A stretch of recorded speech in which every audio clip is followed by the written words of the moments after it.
कैकेयी ने भरत की वजह से नहीं दिया था श्री राम को 14 वर्ष का वनवास। राजा दशरथ की तीसरी पत्नी कैकेयी भगवान राम से अपने बेटे भरत से भी ज्यादा प्रेम करती थी। उन्हें राम से बहुत आशाएं थीं।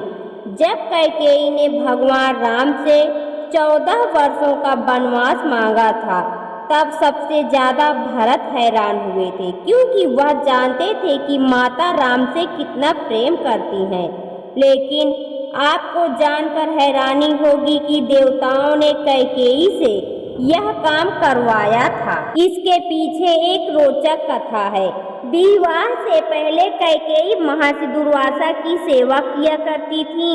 कैकेयी की सेवा से प्रसन्न होकर महर्षि दुर्वासा ने कैकेयी का एक हाथ वज्र का बना दिया और आशीर्वाद दिया कि भविष्य में भगवान तुम्हारी गोद में खेलेंगे।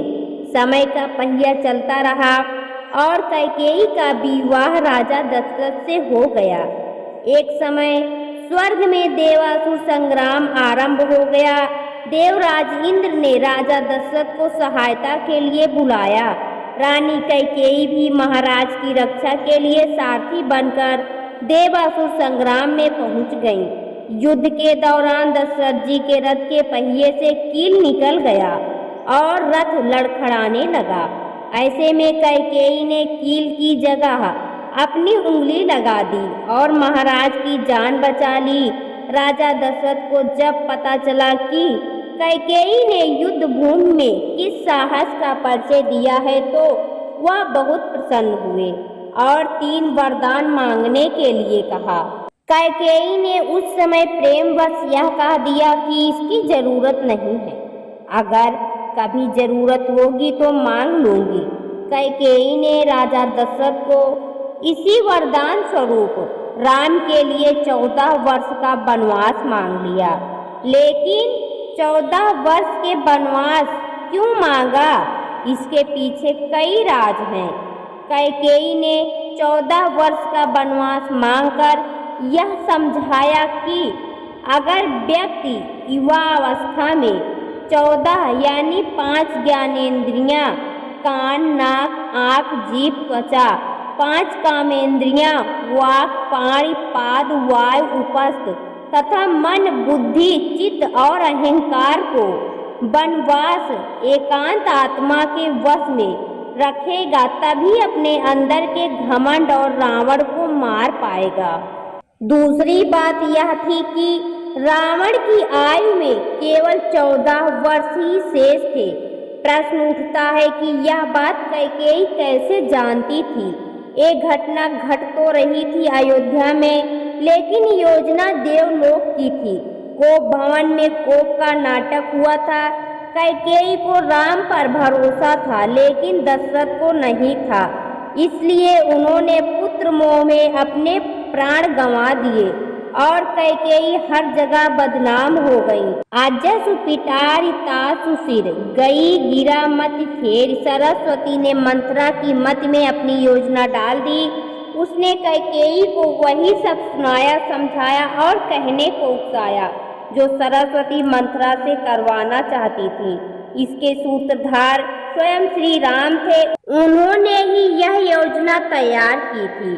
माता कैकेयी यथार्थ जानती हैं, जो नारी युद्ध भूमि में दशरथ के प्राण बचाने के लिए अपना हाथ रथ के धुरे में लगा सकती है, रथ संचालन की कला में दक्ष है, वह राजनैतिक परिस्थितियों से अनजान कैसे रह सकती है। कैकेयी चाहती थी कि मेरे राम का पावन यश 14 भुवनों में फैल जाए, और यह बिना तप और बिना रावण वध के संभव नहीं था। कैकेयी जानती थी कि अगर राम अयोध्या के राजा बन जाते तो रावण का वध नहीं कर पाएंगे। इसके लिए वन में तप जरूरी था। कैकेयी चाहती थी कि राम केवल अयोध्या के ही सम्राट न बनकर रह जाएं, वह विश्व के समस्त प्राणियों के हृदयों के सम्राट भी बने। उसके लिए राम को अपनी साधित शोधित इंद्रियों तथा अंतःकरण को तप के द्वारा तदर्थ सिद्ध करना होगा। देवलोक में बनाई गई इस योजना का केंद्र राक्षस का वध था। महाराज अनरण के उस श्राप का समय पूर्ण होने में 14 वर्ष ही शेष थे, जो श्राप उन्होंने रावण को दिया था कि मेरे वंश का राजकुमार तेरा वध करेगा, जिससे भगवान राम ने रावण का वध किया और देवलोक की योजना पूरी की।